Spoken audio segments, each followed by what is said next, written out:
Hello YouTube, welcome to my Cap JLP channel.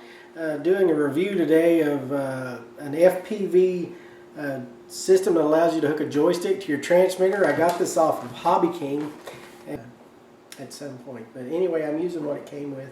It did not come with the head tracking gyro, and in the description it says you can use the head tracking gyro, and they've got one at HobbyKing that's the X Gyro 1000 that will not work with this system. This is the 1.5, so you need the head tracking gyro, the digital X Gyro 1500. They don't have this at HobbyKing, the X Gyro. It's got 4 ports at the bottom. They're standard USB type connections. It kind of looks like a little 4-port USB hub. It's got A through D ports. A is reserved for your digital head tracking gyro. B is reserved for the master or trainer radio. And then C and D are supposedly interchangeable, so you can use that on either one. I'm assuming at some point I'm probably going to get a set of rudder pedals and plug that into D. I'm building a little cockpit, you know, kind of like the heli chair if you've seen that, to fly airplanes. So I want the rudder pedals and the joystick and possibly a separate throttle if I can figure out how to work that out. If I can get my Satec Pro working, I'll do another review with that and how I got that working, because it's got the throttle already separated, so that I could use that there. I would just have to figure out the mappings myself. I downloaded the manual off of AEORC's website, and that helped a little. It didn't come with it, so I downloaded it and looked at it, and what interesting part that it tells you is which axis is what channel. So if you scroll down through there close to the bottom of the manual, you'll see that your elevator, which is forwards and backwards, is channel 2, and then right to left is your ailerons, which is C1. It calls it channel 1, and which is specific. It doesn't like the new Futaba channel mapping, so I set in the 14MZ, replugged everything up to the old mapping. So channel 1 is ailerons, 2 is elevator, 3 is rudder or throttle, I'm sorry, and 4 is rudder. I've got 6 and 7 operating my camera right now, and I've got it tied to the head switch at the top, the POV, and I can rotate that right now until I get the head tracking gyro. I'll probably leave that on there anyway in case I need to look forward. I can grab that rope. You turn it on, it comes up, and you push this little, it's got a little 4-way joystick, and it also pushes down as a button. You push that and hold that for a few seconds, it gets into a menu. You scroll down to mode 1 or M1. It doesn't have anything to do with the throttle sticks or anything. It's just the first model. I think the way that I understand it, there's M1 and M2, and that's so that you can map 2 different models. So if you have another FPV plane that you fly that's got a different model mapping, you can set the mapping up in that to be different. So anyway, I'm using M1, so I scrolled down and I set basically everything. Like if it says channel 1 on this side, I set it to C1 on this side, because C is the port that it's calling down here as this A, B, C, D. C is what I have this plugged into, the joystick. So you're setting that channel 1 is equal to C1, which was the ailerons. And channel 1 on my transmitter is the ailerons. So that's all matching. So I set CH1 equal to C1, CH2 equal to C2, all the way down, all the way to 8. I set CH8 equal to C8. So everything is mapped to this joystick. I'm only using, on this particular plane, elevator, rudder, and throttle. So the other 2 channels for the camera are also used. So that's all I'm using. So once that's mapped and set up, everything works. I've got it working. Some of it's backwards, some of it's not centered. There's no trim functions on this, and there's no endpoints, no servo reversing or nothing like that. But you got a fancy radio, and the radio can do that. So I'm going to tell you how to do that. That's the main reason for this. And I said, okay, what I'm going to do is set some program mixes for the channels that are backwards and not centered, which was my rudder, elevator, and throttle. So all three of those were either not centered or backwards.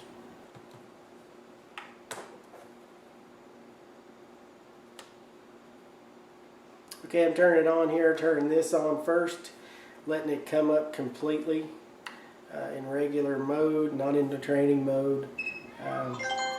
Comes up, it's asking me that my teacher mode is set. Do you want to continue? Yes. And do you want to transmit?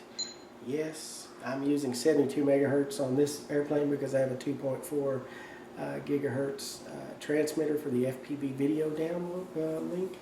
So I'm still on 72 on this one. So anyway, I'm using my secondary power source, so I'm going to go ahead and plug that up. And I can see the FPV system's already on, but I'm plugging this secondary power source up anyway. If this battery is low, it drains the crap out of your transmitter battery because it's charging this battery, because that's all together. So make sure both of your batteries are charged and you should be good to go. So what I'm going to do, it's kind of hard, I'm just kind of walk through it here to show you this and that and get back and forth, but I'm going into program mix, and you could do this, you know, if it's a Cat 9 or anything that's a programmable radio that you can program mixes with, you can do it this way. So I'm going into program mix, and I've got my trainer switch where I can turn this on and off. So I'm setting up a program mix, and now I'm going to get the camera so you can see this. Okay, you can see this is the program mix that I've got set up. So I have a regular program mix, and I have it, you can see here where it says on, I have that where my trainer switch it's inhibited. So I've got a regular linear curve 100 to 100, and you could set this if you needed to, but in regular mode I'm okay. And then you can see when I go to trainer mode, or this is the FPV, I've got it, the condition, I set a condition up just so I could see it pop back and forth. So I have that set up, and I have elevator to elevator because we're just fooling with the elevator right now. And then you can see this funky looking spline I have set up. Well, this is a line, I'm sorry, but anyway, it's a line that has points. And you can move the joystick. This is the elevator, so as you can see I can move forward. If you'll notice, I've got the joystick all the way forward, but yet I'm only showing 54% forward movement. So I wasn't getting full throw. Backwards, I'm getting 100% negative. So, you know, the pot on this elevator is not the greatest, because right there, which is about 3/4, I'm already at 100. So it's kind of not linear. The joystick isn't. It's not my radio, but the cyborg joystick isn't the greatest on this particular one. But you can see what I've done is I deleted all the points except for the ones I needed. So this is, I'm in the center of my joystick, and I'm at this point. I found that point, and you just look here to see what point you're at, and then I inserted a point right at that same point, and then I moved this point up until I was flat on my elevator. So it was completely flat. So I've got, that's basically how I'm trimming my center. Then I moved forward, all the way forward. You can see my line crossing that. I set that point at that point, and I moved my elevator to where it's going all the way down. And then the same with the back. I went and added a point at that intersection, and I moved it so I got all the way up. So it works really good. I'm getting pretty much full throw backwards and forwards. What I did have to do is go into my endpoints and set my endpoints up higher. So I've got a dual rate that I'm going to use when this is switched so that I'm getting the same amount of throw. So there's a lot of programming to go on to get it to work. But you know, folks are saying this doesn't do that, and it doesn't. But if you have a computer radio, it can do that. So let the radio do the work.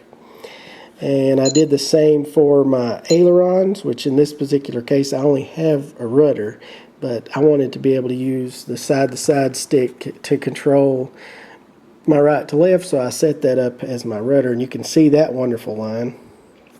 And I did the same thing here. I moved right and left. And you can see the line moving. I guess you can see that. See that intersection there? And I was getting my full throw here pretty much right to left 100%. You can see that position. And then I went to the endpoints and I set my endpoints at 100 and, well, whatever the max, 140. And then these points here were reversed originally. If you remember, a normal line usually goes this direction and then you reverse the servo. Well, since I can't reverse the servo with this, I reversed my points. I pulled this point here all the way down, and then this point here all the way up. So I reversed the line, therefore reversing my servo. So now my elevator, or ailerons, I'm sorry, match right to left, right to left. When I flip this switch, it goes back and sets to normal. Okay, I haven't set the switch up yet. I apologize. At any rate, once that switch is set, it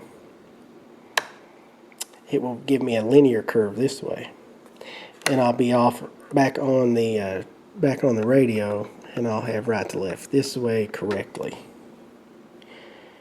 So anyway, I hope that clears that up. So anyway, that's the setup. So anyway, yeah, you get that set up so where you're swapping in your different modes or flight conditions. In this particular case, condition 1 is the trainer, so I'm flying completely off the transmitter, and the second condition is my FPV, which moves you over. So you're doing a whole lot of program with this, but this is getting you bypassed all the deficiencies of this little box, which is okay because I know how to program my radio. It would be nice if there was just a simple little way to reverse a channel, and it would be nice if there was a way to center. The biggest disappointment I have is the pot's not going 100% in both directions, especially when you get 3/4 back and then you got this dead band back here. So I know some of you play with joysticks that have a dead band back here. And this definitely has a dead band about 1/4 of the way in the back. So if you're banking and yanking and you're pulling all the way back, you're going to be really touchy on your up elevator. So you're going to probably have to get in here, depending on the airplane. These little FPV planes are trainers pretty much anyway, so it's not going to be that big a deal. But if you were wanting to fly a more aggressive airplane with a lot of throw, you'd have to probably put a spline in there and set up a small expo condition for at least the backwards part of the elevator, because I'm lacking quite a bit of throw backwards. So anyway, that's that. I hope you enjoyed the video. I hope it helped you, because I've sat here for a long time, and that was the main reason I make the videos, is try to help folks. So anyway, I'm going to test it and see how it goes. I'll do another little review when I'm flying it. I'll also do another review once my head tracker gyro comes in. So rate and subscribe. That's it for now. Thanks for watching. Peace.